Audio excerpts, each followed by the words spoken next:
Bueno, un saludo a todos los que nos acompañan en Facebook, un saludo a todos los asistentes que están con nosotros en la sala de Renata Zoom esta tarde y vamos a darle inicio a nuestro segundo diálogo entre filosofía y ciencia del año 2020, ¿no?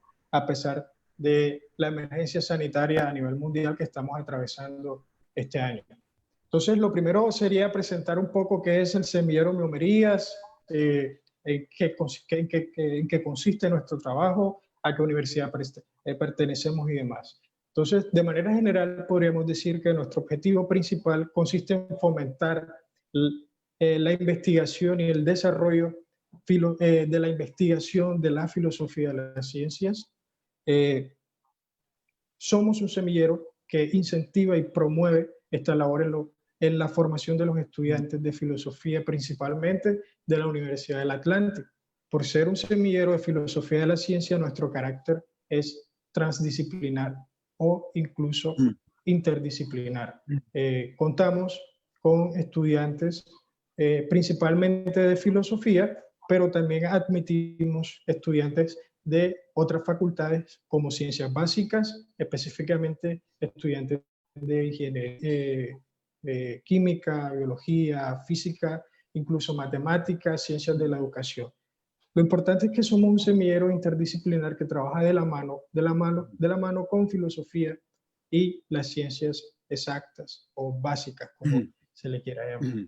Entonces, nosotros somos un semillero que nació en el año 2016 con la intención, con la intención de un grupo de estudiantes de profundizar en la temática y el estudio filosófico de las ciencias en la Universidad del Atlántico. Estos estudiantes lograron el respaldo del grupo de investigación Homo Sapiens de la misma Universidad del Atlántico y actualmente el semillero Miomerías hace parte del grupo de investigación Homo Sapiens. Entonces, desde el año 2016 hemos venido trabajando y promoviendo la investigación en la filosofía de la ciencia. Nuestras principales líneas de trabajo específicamente son filosofía de la biología, filosofía de la inteligencia artificial, filosofía de la mente, de la física, química, de las ciencias cognitivas, neurociencias y entre nuestra gama de orientación epistemológica está la epistemología evolucionista. También tenemos compañeros que han trabajado filosofía de las ciencias de la educación. Entonces, el profesor Gonzalo Munévar hoy nos dio la oportunidad de acceder a su conferencia. Él nos contará su temática y no siendo más, profesor Gonzalo Munévar, bienvenido y la palabra es suya. Bueno, gracias. Voy a share screen entonces.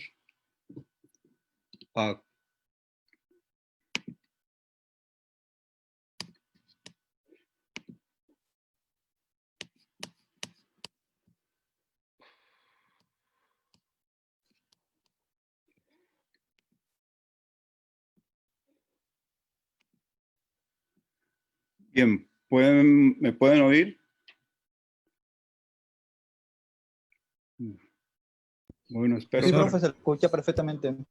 Bueno, entonces voy a hablar de la teoría darwiniana del yo y del libre albedrío. Como verán, es desde el punto de vista de la neurociencia.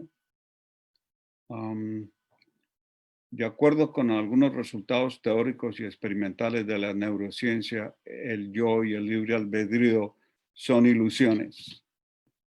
Yo argumentaré lo opuesto, pues el cerebro constituye el yo y determina sus propias acciones. Como determina sus propias acciones, es decir, sí tenemos libre albedrío.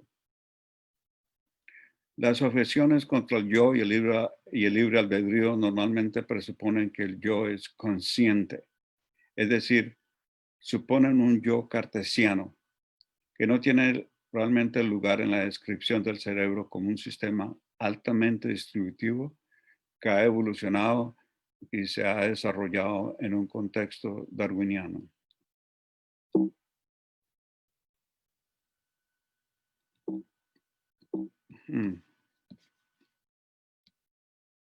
Tenemos un problema. Okay. Bueno. El yo cartesiano y el cerebro. El yo, mucha gente lo piensa así, desde Descartes, es consciente. Pero en realidad eso no es el yo, ese es el sentido del yo. Pero piensan en el yo como un área centralizada. Es decir, si vamos a hacer neurociencia del yo, tendría que existir una área en el cerebro donde el yo reside. Y ese tiene que ser una área centralizada que sirve como mecanismo unificador y al mismo tiempo es el resultado de una colección de memorias episódicas autobiográficas. Memorias episódicas quiere decir memorias de episodios en que nosotros somos los actores principales, en que cada persona es el actor principal.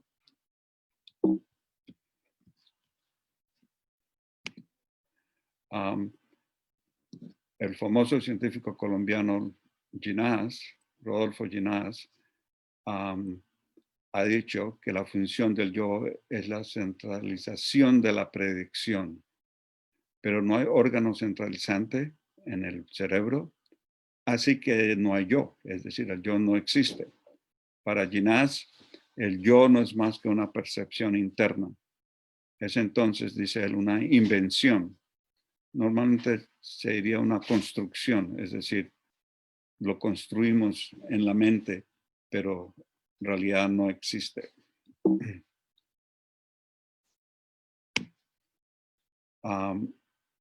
Como el yo consciente no existe, podemos ver que, de acuerdo con Ginás, la identificación del yo con el sentido del yo implica que el yo no es más que una percepción interna, pero tal percepción interna corresponde a nada. No hay región cerebral que centralice la experiencia. Por consiguiente, el yo es una ilusión creada por el cerebro. Me estoy repitiendo un poco, pero para que quede claro de qué es que estoy hablando. Esto es lo que vemos. La gráfica viene en inglés, pero eso lo voy a explicar. Si ven en la parte posterior del cerebro, el precunio se diría en español, está metido en recordar memorias autobiográficas. Y la ínsula anterior tiene o se activa muchísimo cuando estamos mirando a fotos de nosotros mismos. Y en la parte del frente, la corteza medial prefrontal, juntamos percepciones y memorias del yo y las combinamos para tener un sentido de nosotros mismos. Entonces, en vez de que haya una parte del cerebro que tenga que ver con el yo, hay por lo menos 3, como pueden ver en esta gráfica. Y eso, muchas personas que están interesadas en el yo y en la neurociencia piensan que esto es un caos. Y Ginás concluye, pues simplemente que no hay yo. Y hay otros como Dennett que también concluyen lo mismo. Pero pasemos ahora a un contexto evolutivo darwiniano del cerebro. ¿Cuál es la función del cerebro? Es la coordinación de información externa con la información de los estados internos del organismo, pero tomando en cuenta la experiencia previa del organismo, la historia del organismo si se quiere, así como la herencia genética, por ejemplo, de emociones básicas que lo guían al organismo para sobrevivir, reproducirse, etc. Y para cumplir con esta función, el cerebro necesita una conectividad neuronal extraordinaria. Ahora, si lo piensan bien, un cerebro que ha evolucionado para unificar la información externa e interna en el contexto de su propia historia es un cerebro que puede distinguir constantemente al organismo de otras cosas, de otros organismos y de otras cosas exteriores. Es decir, que el cerebro lleva a cabo las funciones normalmente atribuidas a un yo. En realidad, todos los organismos tienen que distinguirse de otros organismos. Y en los animales como nosotros, se usan varios mecanismos en realidad. Uno de ellos es el mecanismo de inmunidad para que distingue, por ejemplo, virus y bacterias que no son parte de nosotros y trata de atacarlas. En el caso en que estamos viviendo ahora, sin el éxito necesario, desafortunadamente. Y también el sistema central nervioso. Pero para hablar más en corto, simplemente digo el cerebro en vez de ponerme a hablar del sistema central nervioso. Una palabra en vez de tres. Aunque hay otras partes del sistema central nervioso que son importantes, que no están dentro del cerebro. Pero para hablar en breve, diré y seguiría hablando del cerebro. Bueno, en todo caso, como el cerebro ha evolucionado en gran parte para hacer las cosas que supuestamente un yo hace, entonces ser un yo es en gran parte lo que un cerebro hace.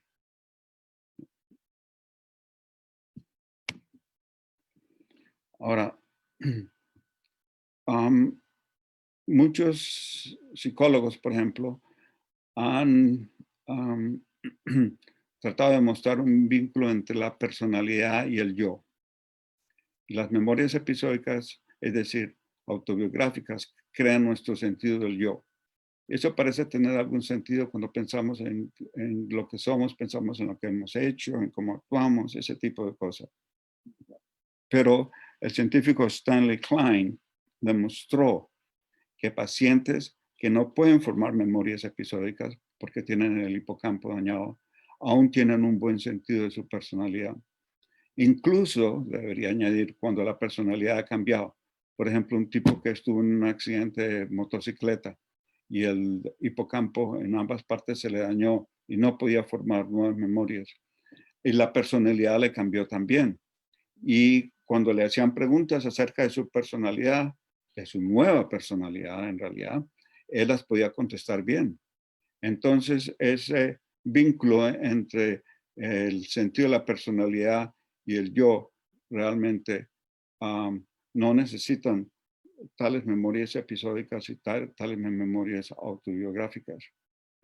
El sentido del yo, en el caso de estos pacientes, debe ser subconsciente, desde que ellos no tienen memoria.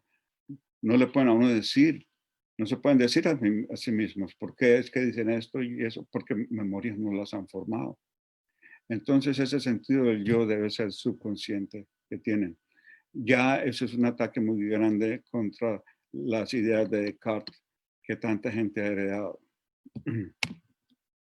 El cerebro subconsciente. Si lo pensamos bien, la mayoría de las funciones del cerebro, incluyendo las cognitivas, son subconscientes. Se sigue entonces que el yo, como el cerebro y el yo son más o menos la misma cosa, que el yo es principalmente subconsciente. Además, como nos dijo Francis Crick, miles de procesos subconscientes se necesitan para obtener un episodio consciente. Encima de ser subconsciente, el yo es distributivo. El organismo necesita distinguirse de otros de muchas formas. Así que la coordinación, como ya hemos visto, por todos lados que se coordina una parte del cerebro con otra parte del cerebro y demás. La coordinación del cerebro, y en este caso entonces del yo, es distributiva, no centralizada. Así de que el hecho de que no haya una región centralizadora o centralizada no es una objeción contra la existencia del yo. Y como es común, también el subconsciente, como acabo de decir hace un par de minutos, ha evolucionado para la acción. Para eso es que necesitamos el cerebro y el yo. Y otra cosa que es importante, que es en animales sociales, el yo se conecta a otros que son cercanos emocionalmente, como me imagino que será la experiencia que todos ustedes han tenido en sus vidas. Hay otros a quienes se sienten cercanos emocionalmente. Si eso no existe en su vida, tiene problemas muy serios. Entonces, Ginás confunde el yo con sus aspectos conscientes. Un árbol y la percepción del árbol son cosas diferentes. Él pensó que como no teníamos un sentido del yo que pudiera vincularse o pudiera mostrar que estaba en cierta zona del cerebro, entonces no existía. Pero porque el yo, el sentido del yo es una percepción. Pero un elefante y la percepción de un elefante son cosas diferentes. Un árbol y la percepción del árbol son cosas diferentes.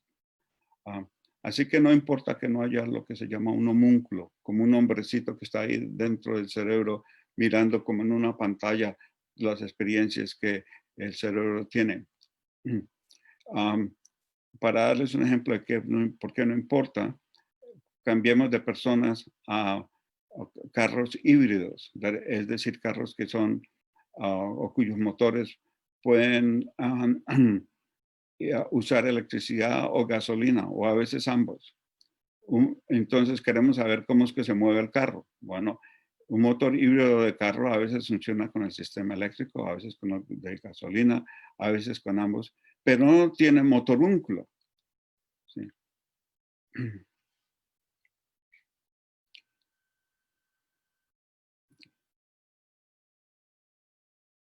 Perdón, parece que ya tengo algunos problemas aquí técnicos. Bueno, ahora les voy a ofrecer alguna evidencia experimental. Son experimentos que hice yo. Experimentos de fMRI, eso es, ¿cómo se dice eso en español? Es resonancia magnética funcional. Aquí lo tenía escrito ya. Resonancia magnética funcional sobre el yo. Experimentos que hice sobre el yo. Y en este podía haber usado fotos o algo, pero fue listas de características personales. Como por ejemplo, soy egoísta, o soy generoso, o soy alto, soy gordo, soy flaco, soy rico, soy buena persona. Una lista grandísima, como de 90 cosas. Entonces la gente las veía y se ponían en la pantalla y la gente tenía que decir si yo tengo esta característica o no. Sí o no, eran las únicas dos cosas. Y entonces se pasaba la misma lista acerca del mejor amigo de la persona. Entonces, su mejor amigo es alto, es bajo, es buena persona, es egoísta o demás, sí o no. Y luego de una persona cuyo nombre uno conocía, y quizá conocía algunas pocas cosas, pero realmente una persona que uno jamás había visto ahí enfrente de uno. Y escogimos a Bill Gates. ¿Sí? Entonces, nuevamente, las personas dentro de la resonancia magnética funcional del equipo, entonces iba a ver estas características en una pantalla y iba a decir si le correspondían a sí mismo o no, al mejor amigo y a Bill Gates. Entonces era una cosa de comparar lo que uno pensaba, las características personales, si los tenían o no. Y lo que queríamos ver no era en realidad si eso era cierto o no era cierto, pues cómo lo íbamos a saber, pero qué áreas del cerebro serían activadas cuando la persona pensaba acerca de estas cosas, ¿sí? Acerca de la misma persona, del mejor amigo o de Bill Gates. Y en el caso del mejor amigo, hubo varias partes del cerebro en todos casos que aparecieron que funcionaban, es decir, se mostraba que el cerebro era distributivo. Pero la parte que más se activó cuando contrastamos los resultados de uno mismo con los resultados del mejor amigo, eso fue lo que hicimos. Una vez que teníamos todo lo que había hecho el cerebro en el caso de la misma persona y lo que había hecho en el cerebro en el caso del mejor amigo, los contrastamos. Restamos la activación del mejor amigo de la activación que habíamos sacado en la misma persona. Y esa fue el área 31 de Brodmann. Y especialmente si pueden ver aquí en donde se cruzan las líneas, esa parte del cerebro es la parte hacia atrás del cerebro. Y eso es muy interesante porque esa es un área del cerebro donde el cerebro le pone mucha atención a la orientación y distingue entre la orientación egocéntrica y alocéntrica. La orientación egocéntrica es, por ejemplo, cuando uno va caminando y se orienta pensando en lo que está enfrente, lo que está al lado derecho, lo que está al lado izquierdo, es decir, es completamente centrada en la persona, es completamente, pues, lo contrario de algo objetivo, es algo más bien subjetivo. Y lo alocéntrica, la orientación alocéntrica es la que tiene que ver con la dirección, con al lado del mango, del palo de mango, o cualquier cosa así por el estilo. Recuerdo que en Barranquilla hay muchos árboles de mango. Bueno, en todo caso son cosas objetivas. Entonces, distingue entre el cerebro, entre sí y el mejor amigo en el área en que distingue entre cosas subjetivas y cosas objetivas. Eso es interesante porque vemos aquí que el cerebro está actuando exactamente como yo, distinguiéndose de otras cosas, en este caso de otra persona, en esta área tan importante. Sí. Y en el caso del, vamos a ver la comparación de la persona, es decir, de lo que hizo el cerebro cuando la persona estaba pensando acerca de sí misma y cuando estaba pensando de Bill Gates. Hicimos la misma clase de comparación y esto fue en el área de Brodmann. Brodmann fue una persona que a principios del siglo XX hizo mapas del cerebro y les puso números a diferentes áreas y todavía se usa esto. Y esto lo vamos a comparar con el contraste que hubo entre lo que pensaba el cerebro acerca del mejor amigo y lo que pensaba el cerebro acerca de Bill Gates, que también resultó ser en el lóbulo límbico y especialmente en el cingulado anterior, que es el área de Brodmann número 24. Así que en ambos casos, esa fue la área clave en el gran contraste con Bill Gates. Aquí lo pueden ver en el caso de la persona misma, ven en el frente del cerebro, esa área en color, muy activa, es decir, hay una gran diferencia entre lo que se piensa uno acerca de sí mismo y lo que piensa de Bill Gates, es decir, en la importancia que se demuestra en la activación del cerebro.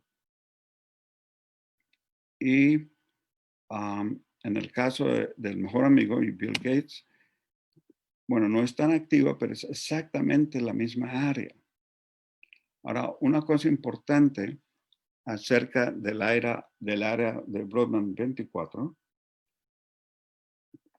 es que tiene que ver con lo que se llama la teoría de la mente. Es decir, es una parte del cerebro que está muy involucrada en tratar de determinar qué es lo que piensan otras personas o qué es lo que sienten otras personas y eso.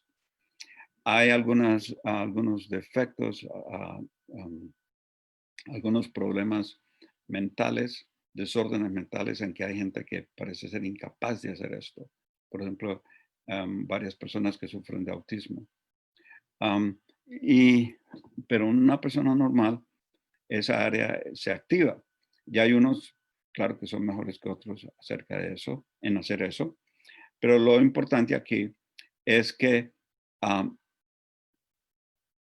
el hecho es que cuando pensamos acerca de nuestro mejor amigo, en contraste con otro que no conocemos, como Bill Gates, la teoría de la mente se activa, en las mismas áreas del cerebro se activan, lo cual quiere decir que nosotros estamos, en cierto sentido, cercanos emocionalmente a otros. Exactamente lo que una teoría darwiniana nos dice acerca de los organismos sociales, como los seres humanos. Ahora, voy a pasar del yo al libre albedrío.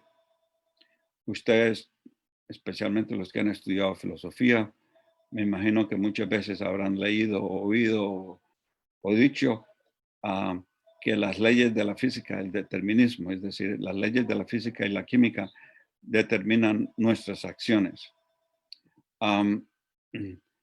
Pero algunos han dicho, pero con la teoría cuántica es indeterminista, entonces no hay ningún problema. Perdona un momento, me toca apagar algo.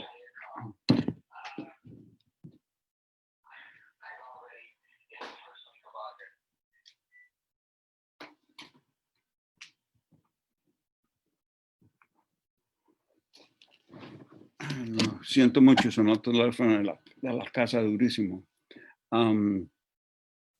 Bueno, entonces la gente piensa que el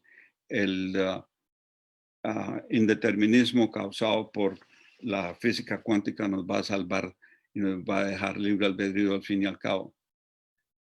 Pero si el indeterminismo es verdad, tenemos el mismo problema. Algunos recordarán que Hume dijo algo así como, si mis acciones son causadas por el azar, no son más mías que si otra cosa las causara. Yo no las causé y por consiguiente no soy responsable por ellas.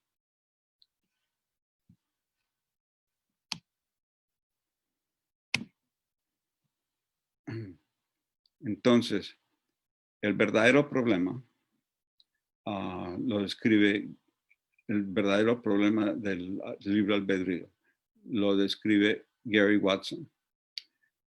De acuerdo con Gary Watson, si nuestro yo determina nuestras acciones, entonces sí tenemos libre albedrío. Y mi propuesta es que como nuestro cerebro es nuestro yo y nuestro cerebro determina nuestras acciones, por consiguiente, sí tenemos libre albedrío. Ahora, hay varios experimentos de la neurociencia o psicología que parecen demostrar que el libre albedrío no existe porque causa todo tipo de paradojas. Por ejemplo, si aquí pueden ver un experimento que hizo Nielsen en 1963, hay una persona, la persona A, y se le pide a esta persona que trace una raya de puntos con un lápiz, pero que sea una línea recta. Y la persona está mirando, no puede ver lo que está haciendo directamente, pero está mirando a un espejo a 45 grados y ahí se refleja lo que está haciendo. ¿Sí? Y eso es lo que cree la persona en todo caso. Pero en realidad eso no es un espejo, es un vidrio. Y la persona está trazando con su mano izquierda y lo que ve es la mano derecha, que es lo que se vería en un espejo, ¿sí? Pero es una mano derecha que pertenece a otra persona y esa persona está trazando una línea de puntos que no es recta. Entonces lo que hace la persona A es tratar de compensar, tratar de arreglar de que la línea sea recta. Aquí es como ven. Lo que hace la persona está al principio es recto y luego empiezan a irse los puntos hacia la izquierda porque es lo que está haciendo la otra persona. Y la persona no sabe que ahí hay otra persona, a propósito. Y entonces él trata de corregir y empieza a echar las cosas hacia la derecha porque los puntos le están saliendo demasiado a la izquierda. Eso es lo que ven ahí en el área roja. Entonces, él cree que es la causa de esos puntos, pero no lo es.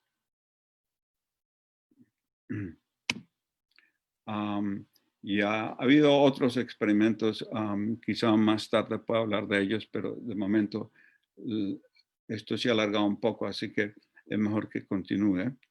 A un experimento muy famoso de Libet, que llevó a mucha gente a la conclusión de que el libre albedrío no podría existir.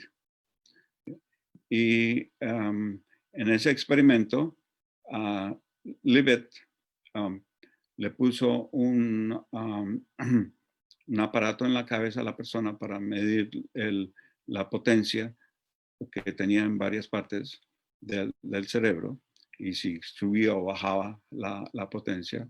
Es electro EEG, que es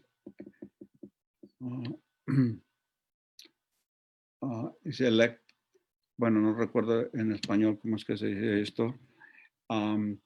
Y lo que le quería medir era cuánto tiempo iba a pasar entre el instante en que la persona decidía mover su mano y el instante en que la persona movía la mano. Y también se le ocurrió a Libet que iban a haber 3 fases. La primera fase era decidir mover la mano. La segunda parte era que el cerebro diera la orden a los nervios que iban a la mano para que la mano activaran los músculos y la mano se moviera. Y puso un reloj de milliseconds, que en vez de tener las agujas del reloj, las manos del reloj, lo que tiene es un punto que va cambiando. Entonces lo que la persona tenía que hacer era recordar el momento en que decidió mover la mano. Sí. Claro, uno no es muy exacto, pero entonces si lo hace 40 veces, pues la estadística disminuye el error. Y si lo hacen 40 personas 40 veces, entonces uno tiene una buena idea de cuánto tiempo pasó entre la decisión de mover la mano y que la mano se moviera. Entonces, nuevamente, Libet esperaba tomar la decisión, que el cerebro diera la orden, y lo tercero sería que se moviera la mano. Pero para su gran sorpresa, eso no fue lo que pasó. Y el EEG demostró que lo que pasaba primero era que el cerebro daba la orden de que se moviera la mano. Y 350 milisegundos más tarde, entonces, la persona tenía la volición, es decir, tenía la orden, daba o pensaba conscientemente en que quería mover la mano. ¿Sí? Y 200 milisegundos después de eso, por fin se movía la mano. Entonces mucha gente pensó, en realidad no tenemos libre albedrío porque es el cerebro lo que hace todo esto. Pero de acuerdo con lo que les he dicho yo, por supuesto, así es que debería ser. Entonces, la idea es que, de acuerdo con Wegner, la explicación, pero lo siento mucho, está en inglés, pero lo voy a explicar, en la mano, en el lado, en la esquina de izquierda abajo, es la causa de la acción es inconsciente. Y esta causa de la acción es inconsciente, es algo que sucede en el cerebro, un proceso cerebral inconsciente. Esto es lo que lleva a que se mueva la mano. Pero al mismo tiempo, esta causa inconsciente, es decir, este proceso cerebral inconsciente, lleva a arriba, es la caja que está directamente arriba, causa un pensamiento inconsciente, y este pensamiento inconsciente es lo que lleva a un pensamiento consciente, y el pensamiento consciente está bastante cerca de la acción, y nosotros creemos por error que como tienen que ver el uno con el otro, el pensamiento era que se moviera la mano, y a los 200 milisegundos, que no es mucho tiempo, se mueve la mano. Creemos que es ese pensamiento consciente el que causó la acción, pero no es así. La acción y ese pensamiento consciente fueron ambos causados por un pensamiento inconsciente de la acción, es decir, por un proceso cerebral inconsciente.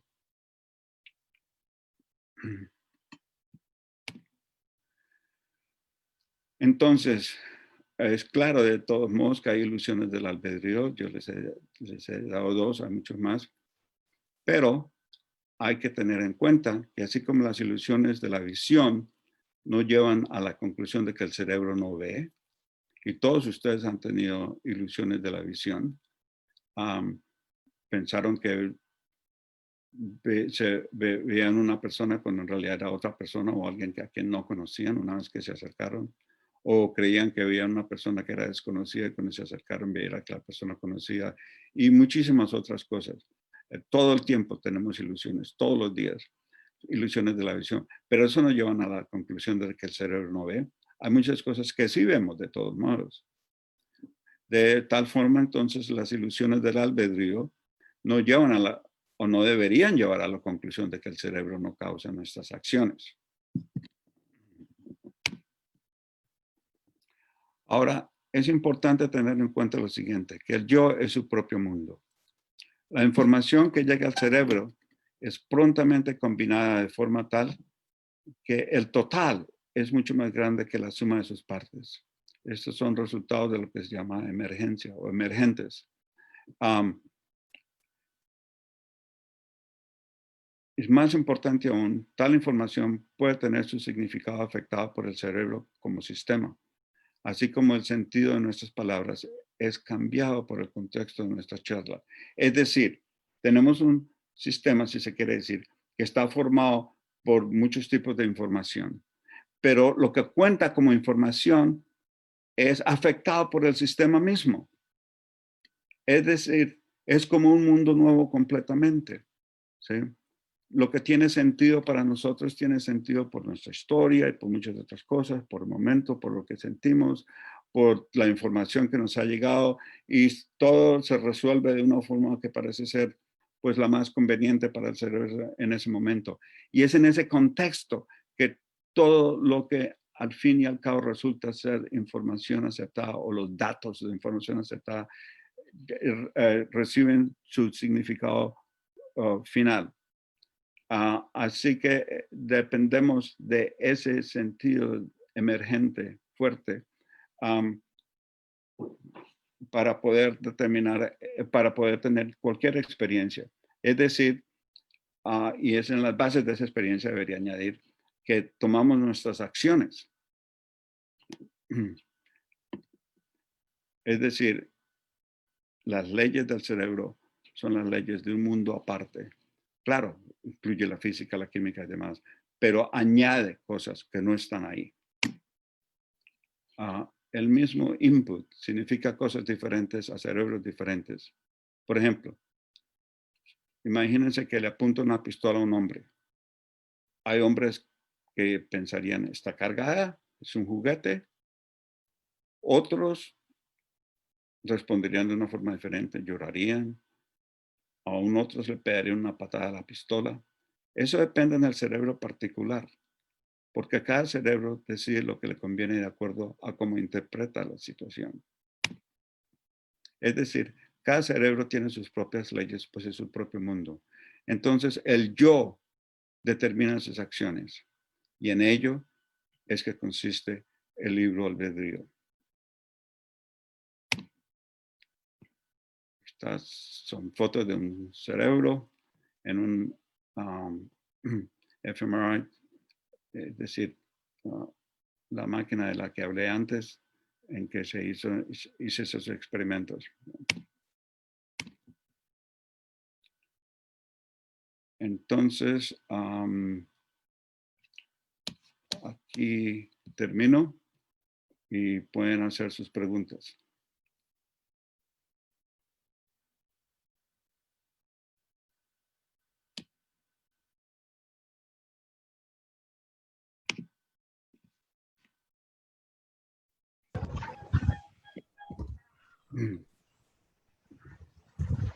Profesor Munevar, vamos a pasar a las preguntas. Los que tengan preguntas, por favor, escribirlas al chat.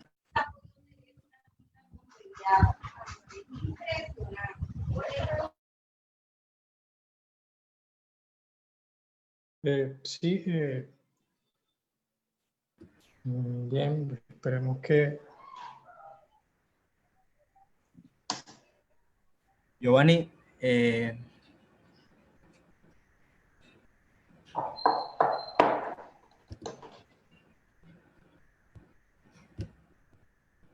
Giovanna, ¿se puede mostrar usted? Sí, estoy esperando que Camilo me habilite la cámara. vale, dame un segundo. Bien, Listo, Giovanni. muchas gracias, profesor Gonzalo, por su explicación del yo y del libre albedrío. En este momento vamos a abrir una ronda de intervenciones por si alguien tiene alguna duda, alguna inquietud, que quiere que el profesor Gonzalo le puntualice, profundice más en cierto aspecto. En este momento se abre la ronda de preguntas, entonces si alguno tiene una pregunta que hacer en la sala de Zoom, por favor, solo levante la mano, envíe un mensaje al chat pidiendo la palabra si quiere decir con sus propias palabras su pregunta, y si no, la escribe en el chat, yo la voy a leer.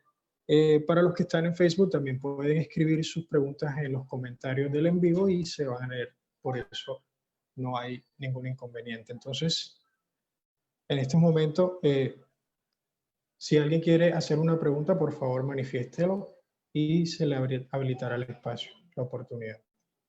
Mientras yo puedo ir leyendo un comentario que nos hace alguien que en su nickname tiene a FSB. Buenas tardes y excelente actividad, y le envía el saludo del profesor Gonzalo, doctor Gonzalo, desde Guatemala, Centroamérica. Dice, pienso que aunque desde el positivismo determinista, que indica que las leyes físicas determinan y explican al ser humano, se podría objetar diciendo que el ser humano en sí mismo es manifestación de dichas leyes. Son inmanentes a nosotros, pero que algo te determine y gobierne debe ser externo al sujeto, pero dichas leyes físicas son inmanentes a nosotros. En consecuencia, ¿se salva la libertad del ser humano? ¿Qué opina al respecto? Bueno, a eso ya me referí. Las leyes, tales leyes física y química, la idea del positivismo era que esas leyes más en conjunción con la situación inicial se podría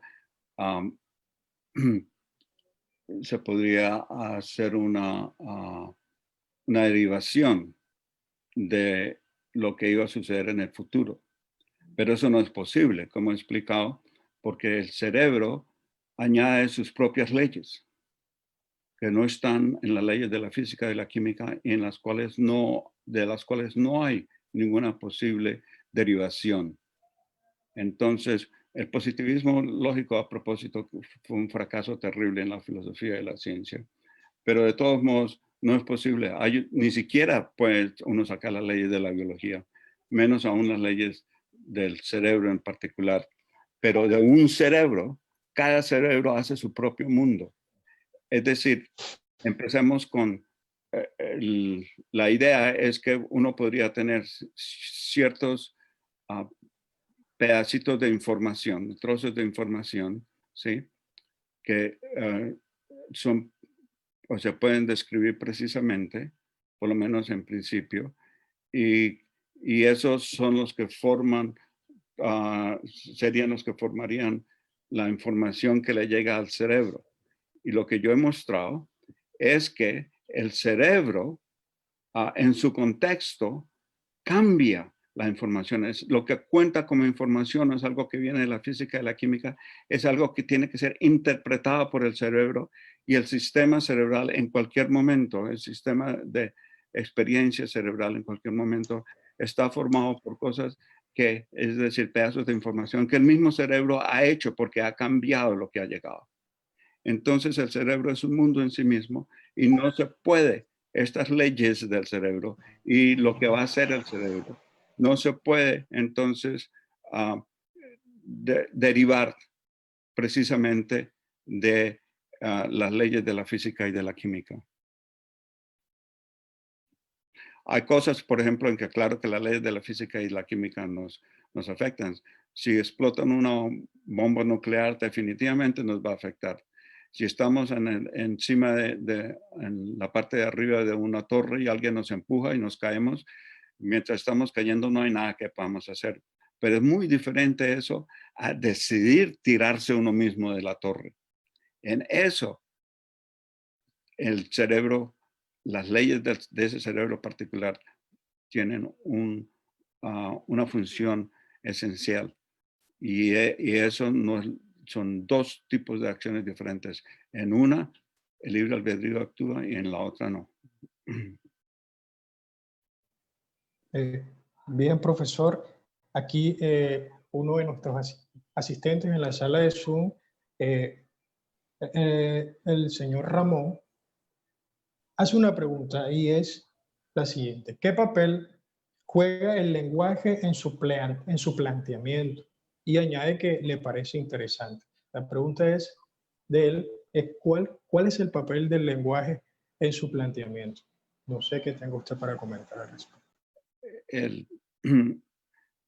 El papel del lenguaje es importante en muchas acciones humanas y en muchos casos lo que digamos, lo que pensamos en términos de palabras y eso también será el resultado del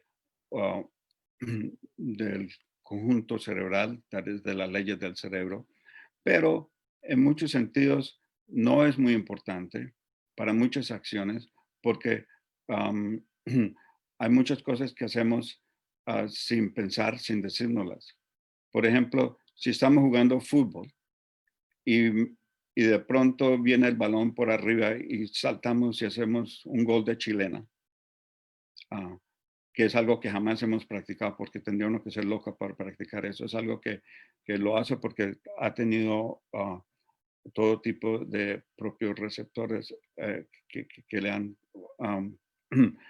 equilibrado el cuerpo para hacer tal cosa. No es algo que nos lo decimos no nos decimos a nosotros, voy a saltar de chilena. ¿Sí? Es algo que ocurre inconscientemente y sin ninguna actuación de parte del cerebro, del lenguaje en el cerebro. Entonces, claro, el lenguaje es importante para seres humanos, pero no para todo lo que hacemos los seres humanos. Y hay muchos animales que están en la misma situación también, que también tienen libre albedrío y no tienen lenguaje. ¿Sí? Bien, profesor. Beatriz Peralta, que nos acompaña en la sala de Renata Zoom, le agradece por su explicación y a la vez le pide, por favor, que amplíe el planteamiento del doctor Rodolfo Ginás en relación a que usted dice que, en relación a que él plantea que el yo no existe. Entonces, lo que principalmente pide es que le amplíe el planteamiento del doctor Rodolfo Ginás que el yo no existe. Bueno, el doctor Ginás, como dije, acepta la idea de que si hay un yo, tiene que ser el yo como lo describió René Descartes, un yo cartesiano. Y él llega a la conclusión de que tal yo no existe. ¿Por qué? Porque si existiera, sería el principal la principal función de ese tal yo es centralizar la capacidad para pronosticar, ¿sí? Para saber qué es lo que puede pasar en el mundo, si hacemos esto o hacemos lo otro. Y entonces decidimos presuntamente. Pero no hay en el cerebro ningún área que sea centralizada. Si recuerdan que le mostré un diagrama, tenía los títulos en inglés, en que varias cosas ocurrían en varias partes del cerebro. Es decir, si uno pensaba autobiográficamente, eso era en el percunio, que está en la parte posterior del cerebro. Si se reconocía uno en fotos, entonces eso era la ínsula interna anterior. Y si tenía que ver con percepciones y demás, y otro tipo de memoria, entonces sería en la parte frontal del cerebro y demás. Y hay más todavía, muchísimas más cosas y diferentes áreas en que el yo parece estar actuando. Es decir, el yo no está centralizado, y eso demuestra para Ginás que no existe.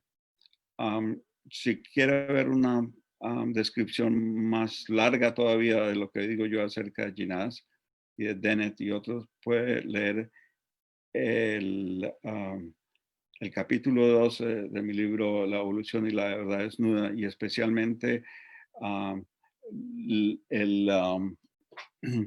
lo que se sigue al capítulo 12, es decir, ¿cómo es que se llama? El apéndice al capítulo 12 de La evolución y la verdad desnuda, que fue publicado en ediciones Uninorte y probablemente ya está en el internet por gratis. ¿Sí?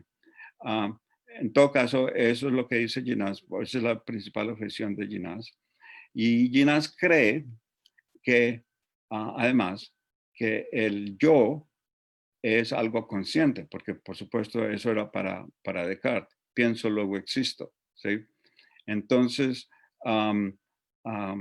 pero dice Ginás que en ese caso el yo es una percepción interna, pero una percepción es una invención del cerebro, es decir, lo que percibimos es en cierto sentido algo que inventamos. ¿Por qué diría algo así? ¿No es eso absurdo? No. Por ejemplo, si estamos mirando en el cuarto donde esté, habrá miles de cosas que le llegan a la retina. Y de esas miles de cosas, muy pocas las va a percibir conscientemente. Muy pocas. Es una idealización que se hace de acuerdo con lo que él esté pensando y demás. Por ejemplo, si el novio la ha insultado, entonces es posible que vea una foto del novio y que no había visto antes, y que piense que le está haciendo mala cara. Pero eso solo porque tiene el sentido de que el novio la ha insultado y está brava con él, entonces la ve así. ¿Sí? Y hay muchísimas cosas. Muchas de esas idealizaciones son necesarias para sobrevivir, porque solo lo que nos ofrece contraste nos ayuda. De lo contrario, todo debería ser demasiado confuso, sería demasiado confuso. Entonces necesitamos que podamos ver claramente, hacer contrastes, exageraciones y demás. Bueno, esos serían razones para apoyar a lo que dice Ginás en lo de que el sentido del yo, es decir, es una ilusión, como dice él. Y como es una ilusión, no existe. Normalmente en la psicología y en la filosofía se diría que es una construcción, pero Ginás no es ninguna de las dos cosas. Pero en todo caso, eso no es una razón para pensar que el yo no existe, al contrario de lo que él dice. Quizá para Descartes lo sería, porque Descartes piensa que el yo es consciente, pero el hecho de que aquí es que la percepción y el objeto de la percepción son cosas diferentes. Como dije yo, un árbol es diferente a la percepción del árbol y un elefante es diferente a la percepción del elefante. Y el yo no tiene que ser algo, algo centralizado. Al contrario, el yo es el cerebro y el cerebro es distributivo y demás. Bueno, pero no quiero repetirle toda la conferencia o la mitad de la conferencia. En todo caso, ojalá eso sea suficiente. Bien, profe, doctor Gonzalo, muy bien. Aquí hay otra pregunta que le hace especialmente usted, Miguel Villa. Le dice buenas tardes y continúa. ¿Se puede ampliar u ofrecer un ejemplo más explicativo sobre el proceso de la acción consciente que es causada por una acción inconsciente?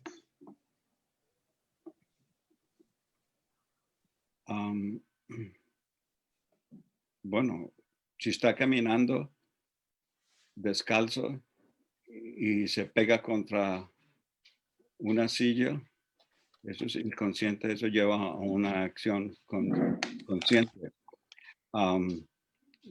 La mayoría de los procesos en el cerebro son inconscientes.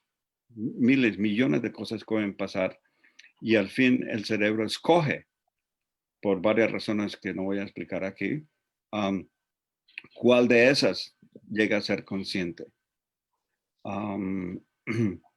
Pero hay,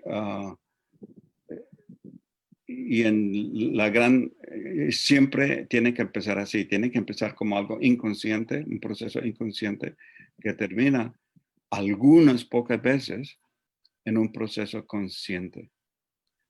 Supongamos, le voy a dar un ejemplo de todos modos, supongamos que usted sea un entomólogo y esté buscando cierto tipo de insectos en las cortezas de árboles en un bosque. Y usted está ahí con su libro y mirando a las cortezas de los árboles y de pronto oye un ruido y se ve que la hierba se mueve de cierta forma. Es la forma en que se movería una culebra. Inmediatamente su percepción deja de lado por completo la búsqueda de insectos en el árbol, en los árboles, y se concentra en los en el pasto, en la hierba, en las matas, para ver si hay una culebra ahí, porque se supone que en ese bosque hay culebras venenosas. Entonces, ¿qué sucede? Una información llega al cerebro acerca de ese ruido y de esa forma de moverse la hierba. Sí, es ondulatoria de moverse la hierba. Eso es inconsciente, llega a cierto punto en el cerebro, en el lóbulo, bueno, dejo eso de lado, llega a cierta parte del cerebro y entonces inmediatamente un cierto tipo de atención que tiene que ver con cosas que vienen del exterior es capturada y ese tipo de atención inmediatamente manda señales que van a inhibir lo que usted estaba haciendo antes y ahora la percepción es de la hierba y ya no del árbol. Entonces, algo que era inconsciente en un momento llegó a ser consciente porque le tocó o tuvo que ver con su sentido de la supervivencia. Y todo lo que piense en el cerebro empieza inconscientemente antes de que pueda ser consciente, pero la gran mayoría de las cosas, de los procesos del cerebro, nunca llegan a ser conscientes. Bueno, espero que sea suficiente. Bien, a continuación Rafik Neme quiere hacer una intervención, entonces vamos a darle la oportunidad para que él pueda hacer su comentario, su pregunta o lo que... Luego de Rafik, la palabra la va a tener el doctor Juan Manuel Jaramillo. Entonces, Rafik, por favor, acepta y puedes hacer tu intervención. Si quieres, puedes encender la cámara, no hay ningún problema.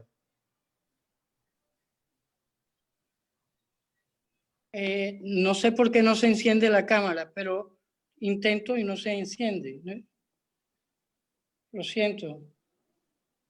Dice que el anfitrión me tiene inhabilitada la cámara. Ok, gracias. Profesor, gracias. Tendría muchas preguntas, pero veo que la persona que preguntó anteriormente conjeturó también que me veo obligado entonces a cambiar mi pregunta y es la siguiente. Si el yo es ilusión, ¿la experiencia del yo solo es un recuerdo de ese inconsciente? Bueno, en primer lugar, yo argumenté contra la idea de que el yo era una ilusión. Argumenté que el cerebro era el yo y argumenté que el yo existe, que es algo concreto, que es algo distributivo, que es algo que es el resultado de la evolución. Así que usted se está preguntando a la persona incorrecta, yo creo. Lo que alguien preguntó era lo que tenía que ver con Ginás. Y si para Ginás el yo era una ilusión, entonces no existía.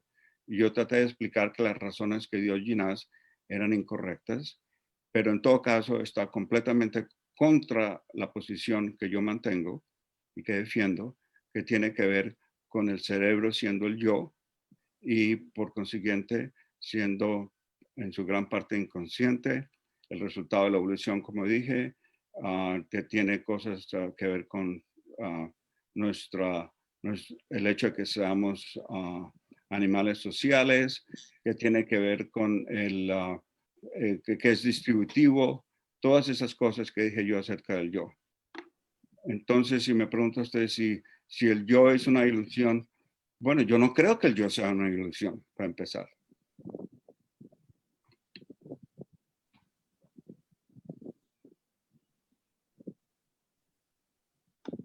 Bien, Rafik. Gracias. Ok, listo, Rafik. Entonces, vamos a darle ahora la intervención al profesor y doctor Juan Manuel Jaramillo y además le damos la bienvenida y gracias por estar con nosotros. Tiene la palabra.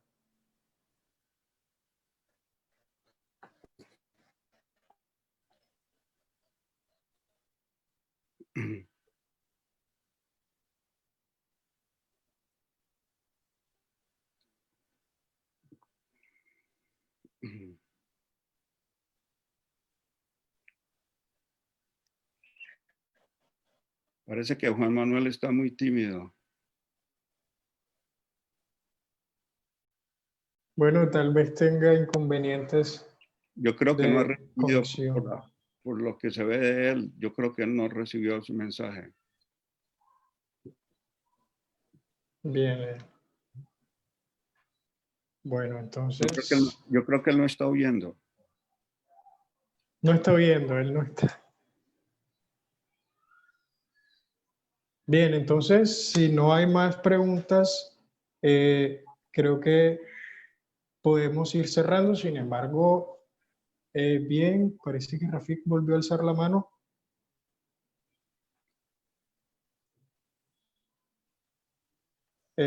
Si no hay más preguntas, creo que entonces podemos ir dando conclusión. Como decía, sin embargo, también en Facebook...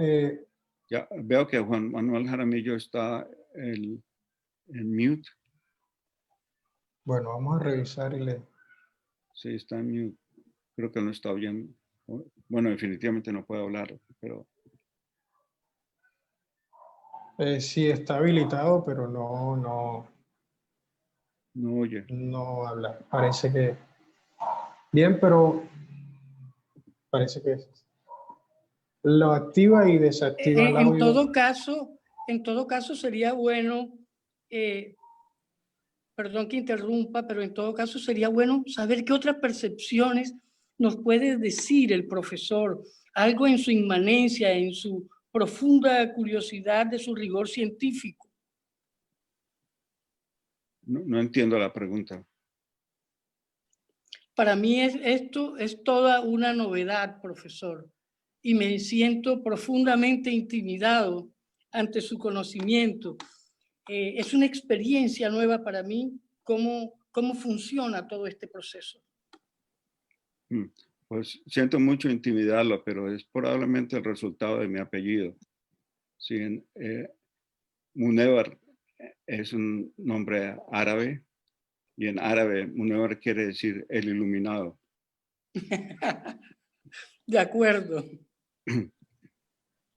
Bien, profesor Munevar, gracias por la explicación etimológica de su apellido. Bueno, aquí le hacen una segunda, bueno, una pregunta, una segunda, otra pregunta de las que ya han venido haciendo, la hace Roberto José Carmona Ballesta y pregunta, si para usted, según el yo se reduce al cerebro, entonces es el yo también todo lo inconsciente, es decir, ¿es el yo todo lo inconsciente? Es la pregunta de Roberto Carmona. No. El yo, como en realidad es el cerebro, es en su gran parte inconsciente. ¿Sí? En algunas ocasiones es consciente. ¿Sí? Di el ejemplo de meter un gol de chilena, ¿sí? En que sería muy difícil decir que la persona no decidió disparar de chilena. ¿Sí? Bueno, el gol del portero y otras cosas tuvieron que ayudar. Pero en cuestión de darle al balón de chilena, definitivamente la persona lo decidió. Pero sería muy difícil, bueno, eso fue en cuestión de hablar del lenguaje. Pero se puede decir que en muchos sentidos todo lo que influyó en tirarse al aire para darle a chilena fue inconsciente. Y hay muchísimas cosas en que aprendemos cosas porque, pues, por ejemplo, cuando estamos caminando, ¿estamos conscientes de todo lo que vemos cuando caminamos? No, solo de algunas cosas.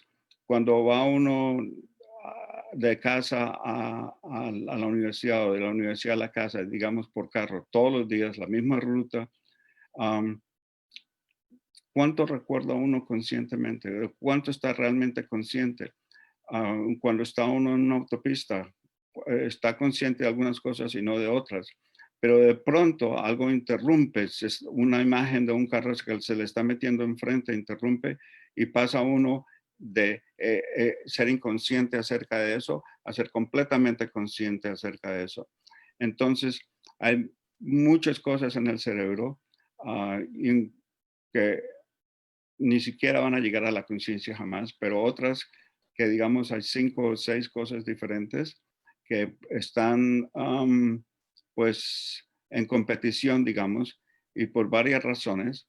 Hay una que tiene prioridad en ese momento y que al ser activada un mecanismo de atención, entonces inhibe o desactiva todos los competidores. Eso puede cambiar si hay alguna emergencia de algún tipo, como en el ejemplo que di de ver el movimiento en el pasto, en la hierba, que puede haber sido hecho por una culebra. Excelente, profesores. Aquí de Sunrenata, Silvia Esparza pide la palabra, entonces ya puede, por favor, activar el micrófono y hacer su intervención. Vale, muchas gracias. Profesor Gonzalo Munevar, mucho gusto. Realmente pues es un honor escucharlo a usted. Gracias. Tengo una pregunta, no sé qué tan enredada pueda ser yo de pronto con el tema, pero le agradecería mucho sus aclaraciones. Teniendo en cuenta la teoría de la conciencia de Dennett y pues sabiendo que usted defiende la idea supuesto del yo, que es el cerebro mismo, Dennett plantea que la conciencia se construye entre los sujetos basándose en la teoría memética de Dawkins, ¿no? Como una teoría de la evolución cultural, en donde Dennett adjudica no solo un determinismo biológico, sino también uno cultural.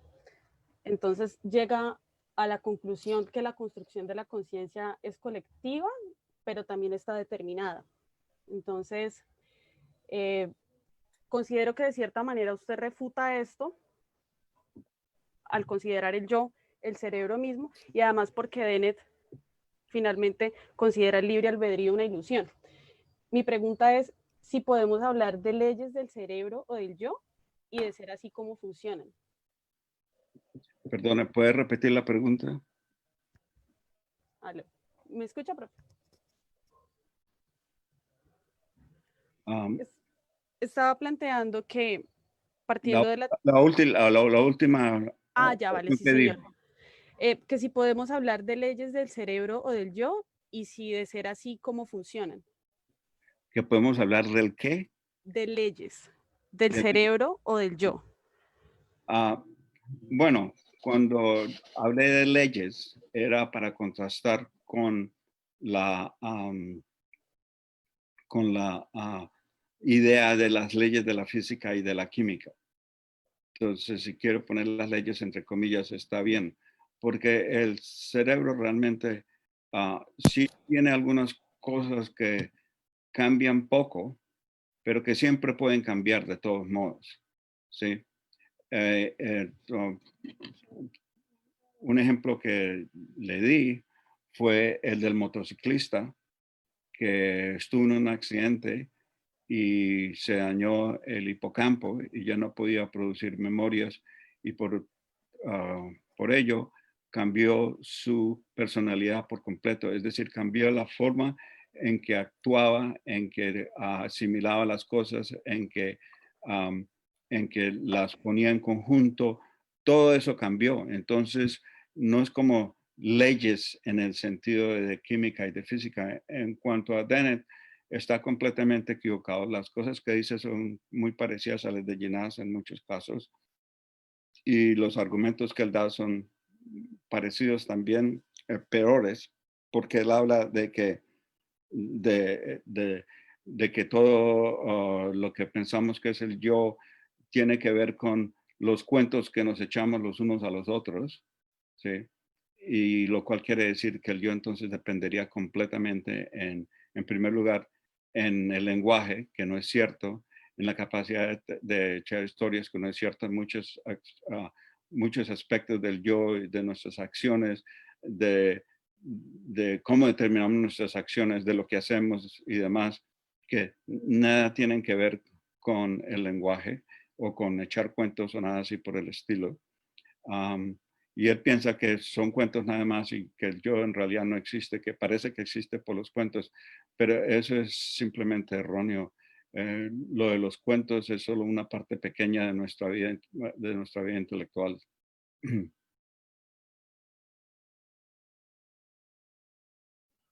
Muy bien, profesor. Nuevamente, como lo que dije acerca de las leyes es algo para hacer la comparación. Es decir, hablé también de que el cerebro es su propio mundo y es acuerdo con las necesidades y demás de ese mundo, que entre comillas le llamé leyes. Yo le estoy oyendo. Ok, el profesor Juan Manuel Jaramillo con nosotros. Aló, aló. Juan Manuel. ¿Sí? Aló. Sí, Juan Manuel. ¿Escucha? ¿Cómo?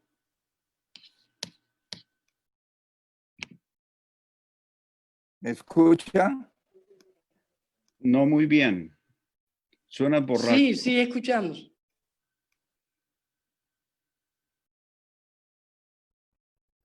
Pues intenta. ¿Aló? ¿Me escucha? Sí. ¿Aló? Sí.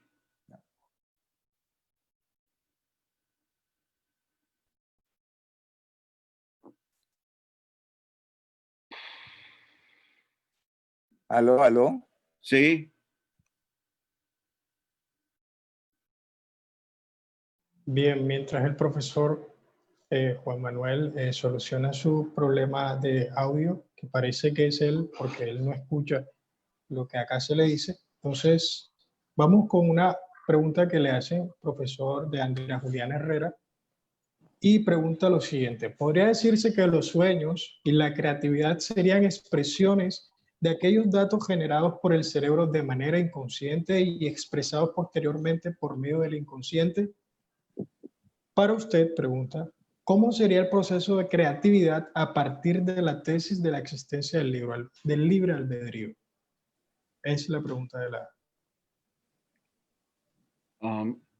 Bueno, en primer lugar, si tenemos algo en el inconsciente que ejerce gran presión sobre el resto del cerebro, entonces ese cerebro va a determinar sus acciones, ¿sí? Y entonces parte del cerebro afecta al resto del cerebro, que determina sus acciones. Y como lo dijo Watson, el libre albedrío reside en que sí, el cerebro determina sus propias acciones. Eso no cambiaría en absoluto por el hecho de que los sueños supuestamente vinieran de presiones grandes en el, en el inconsciente. También hay que tener en cuenta quizá cómo es que ocurren los sueños. Sí, normalmente cuando estamos despiertos pues, y no borrachos, entonces en la mayoría de las situaciones pues tenemos un tipo de narración de lo que está sucediendo. Entonces como que no tiene que ser algo en palabras y demás, pero es una interpretación de lo que está sucediendo y demás. Y en el caso de... pero cuando no dormimos, esa narración que depende en sistemas de atención se disminuye bastante porque no recibe la corteza, no recibe la suficiente activación de ciertas otras partes del cerebro que normalmente les dan como digamos, como la corriente para que esté uno activo conscientemente. Entonces, como los sistemas de atención no funcionan muy bien, es muy fácil saltar de una cosa a otra.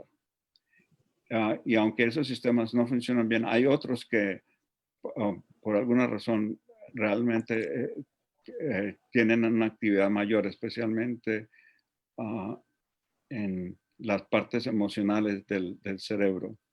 Y esas partes como la amígdala, por ejemplo.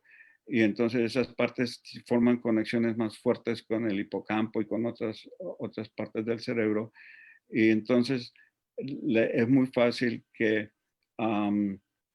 motivos emocionales entren a lo que se está soñando y lo cambien muy fácilmente. Y como los sistemas de atención no reciben mucha corriente, como lo dije antes, entonces no se pueden sostener y se cambia fácilmente de un momento de atención, de un motivo de atención a otro. Es decir, los sueños siguen cambiando y tienen este nivel emocional. Y claro, el nivel emocional puede depender en cosas del inconsciente que están ahí. Y nuevamente, si el inconsciente, si son motivos bien o fuentes inconscientes bien fuertes, entonces van a afectar, como este cerebro en particular, toma decisiones, pero serán sus decisiones. y por consiguiente libre albedrío, de acuerdo con lo que nos explica, bueno, lo que ya expliqué antes. Bien, profesor, muchas gracias. Mire, aquí el profesor Jorge Senior le envía saludos y pregunta cómo compaginar su teoría con los casos de esquizofrenia con personalidades múltiples. Entonces, esa es la pregunta de Jorge Senior. ¿La esquizofrenia con qué? Con personalidades múltiples. Esa es la esquizofrenia. Voy a contestar a la esquizofrenia. Lo de las personalidades múltiples, eso es muy controvertido y de que realmente existan y demás, es difícil de decir, pero la esquizofrenia en sí tiene varios aspectos. Un aspecto que tiene que es muy profundo es con las alucinaciones. Las alucinaciones, de acuerdo con el trabajo de Judy Ford, tienen que ver mucho con la falta o el deficiente, en inglés es myelination, mielin, no sé cómo se diga eso en español, que es lo que cubre los axones, es lo que le da protección a los axones de las células de las neuronas y especialmente lo que se llama la sustancia blanca, porque son acciones y la mielina es blanca. Y entonces, lo que sucede en el caso de esquizofrénicos es que tienen una mielina completamente defectiva que no le da protección a los axones y eso hace que las señales que manden los axones no estén coordinadas con otras partes del cerebro. Así que si uno tiene, digamos, una conversación interna, entonces el resto del cerebro sabe que es interna porque está todo bien coordinado, bien crononizado. Pero si no existe una buena mielina, entonces la señal que va por el axón, todo esto lo aprendí yo en inglés. Entonces, esa señal va a llegar tarde. Y como llega tarde, no se reconoce como propia. Y como no se reconoce como propia, entonces inmediatamente el cerebro piensa que viene de afuera. Y al pensar que viene de afuera, entonces lo que sucede es que es algo novedoso. Y si es algo novedoso, entonces le llega más corriente, por decirlo así, y se incrementa todavía más y tenemos una alucinación. Ese es el tipo de cosas que sucede en el caso en el caso de los esquizofrénicos. Ahora bien, es un esquizofrénico una persona que está decidiendo con libre albedrío, pues lo que dije yo acerca del libre albedrío es de cerebros normales. Si un cerebro es anormal, entonces no se puede decir que la persona tenga libre albedrío, así como no se puede decir que la persona tenga muchas otras cosas. Si cuando una persona que ve una alucinación y oye, porque normalmente son auditorias, y trata de defenderse dándole una patada al que está más cercano o algo así, pues es un peligro para los demás, pero no se puede decir que realmente es responsable por esto que pasó. Si pusiéramos un aparatico y controláramos lo que hace una persona por radio, tampoco podríamos decir que esa persona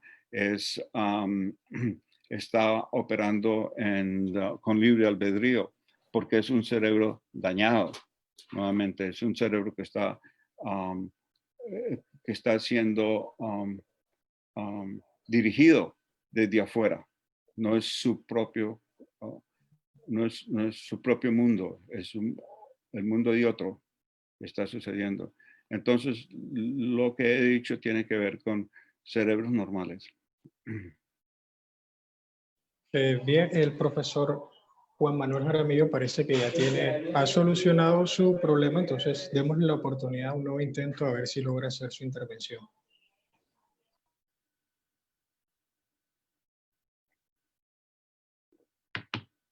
Sí, Juan Manuel.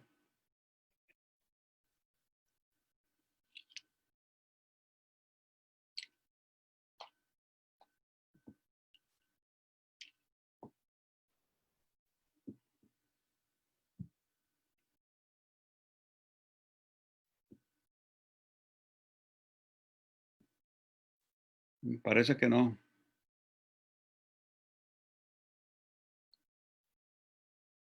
Sí, parece que en su nuevo intento no se pudo conectar tampoco. Entonces, vamos a hacer un par de preguntas para terminar.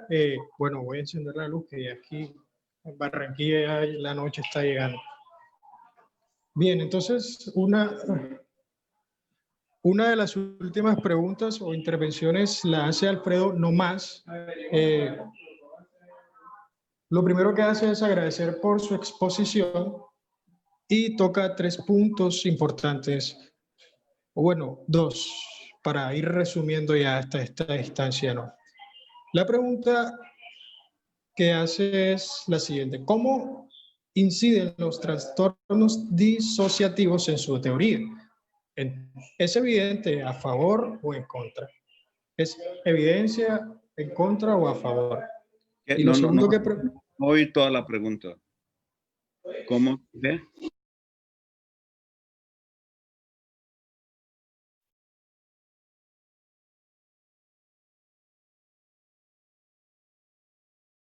Vale, bien, la pregunta es la siguiente. ¿Cómo inciden los trastornos disociativos en su teoría? ¿Es evidencia a favor o en contra? Esa es la primera parte de la pregunta. La segunda es, a pesar de que quita primacía al fenómeno de la experiencia consciente, ¿no sería necesaria una teoría de la conciencia que apoye su teoría del yo? Saludos desde Chile, le dice.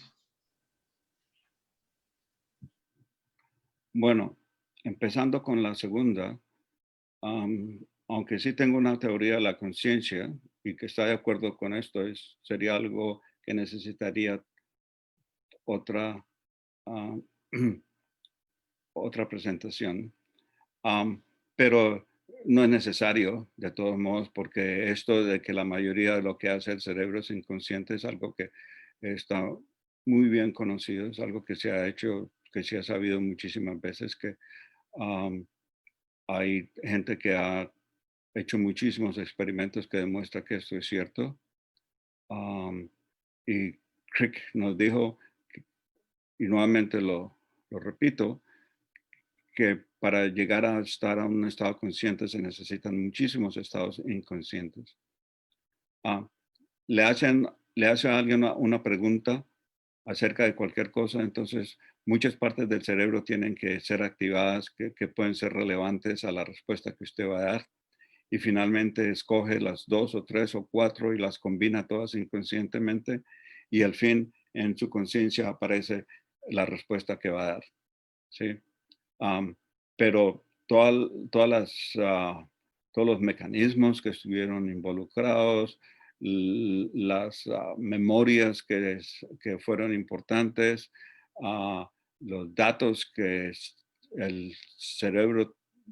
su cerebro decidió eran pertinentes y todo eso. Y eso es la gran mayoría. Si podemos, si entra usted a una máquina como la que escribí yo, y se puede ver que en cualquier momento hay una actividad extraordinaria en el cerebro, por todas partes. Y solo una o dos de esas cosas, normalmente una, es consciente, las demás no son conscientes. ¿Sí? En cuanto a lo primero, no sé qué quiere decir usted por estados disociativos, así que no quiero... si me explica mejor qué es lo que quiere usted decir, entonces le puedo contestar eso. Vale, esa pregunta parece que la hicieron en Facebook, así que en su momento él escribirá su comentario, mejorará su pregunta o la puntualizará. Sin embargo, aquí Lourdes García, vaya plato, escribió un comentario y vamos a leerlo. Desde la psicología psicodinámica consideramos que el psiquismo es inconsciente y que la conciencia es cualidad de lo psíquico. Bueno, eso es un comentario que ya hace. Si a usted le gustaría comentar algo, pues nos... Bueno, me avisa. Vale. Pues desde la psicología dinámica se le puede ayudar a mucha gente que tiene todo tipo de problemas para poder darle a la persona conocimiento acerca de sí misma, ¿sí? De cosas que son importantes, que la siguen afectando y todo eso. Y normalmente eso se hace a través de una exploración de la memoria. Y la psicóloga entonces hace una pregunta, hace otra pregunta y al fin se descubren cuál es la causa de que la paciente siga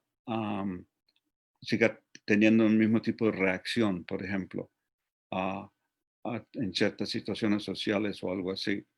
Entonces, ese es un caso en que vemos que hay muchos estados inconscientes en el cerebro que afectan la vida consciente del cerebro.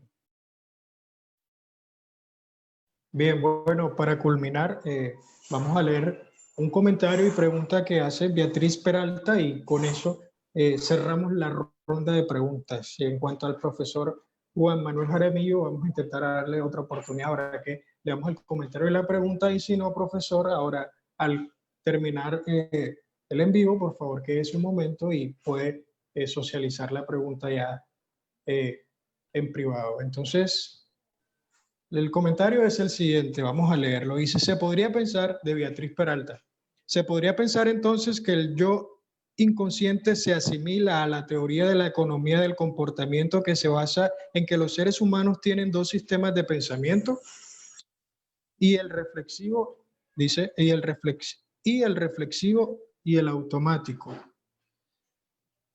Continúa, se podría pensar entonces que el yo inconsciente se asimila, bueno, parece que ella en el párrafo repitió, pero entonces, bueno, aquí vamos de nuevo. Lo repitió varias veces. Ok, aquí está la pregunta, al fin ya creo que lo encontré. Se podría pensar entonces que el yo inconsciente se asimila la mirada de la teoría de la economía del comportamiento que se basa en que los seres humanos tienen dos sistemas de pensamiento. Entonces sería el reflexivo y el automático. Bueno, no creo que esté muy clara la pregunta, sin embargo, profe, si usted quiere comentar algo. Y también Bueno, para Beatriz, si quiere... Eso era algo que la gente creía antes, pero es un error creer que esos son o es reflexivo o es automático. Hay muchas cosas que no son reflexivas y que no son automáticas tampoco, porque el cerebro puede aprender todo tipo de cosas en forma subliminal, por ejemplo, ¿sí?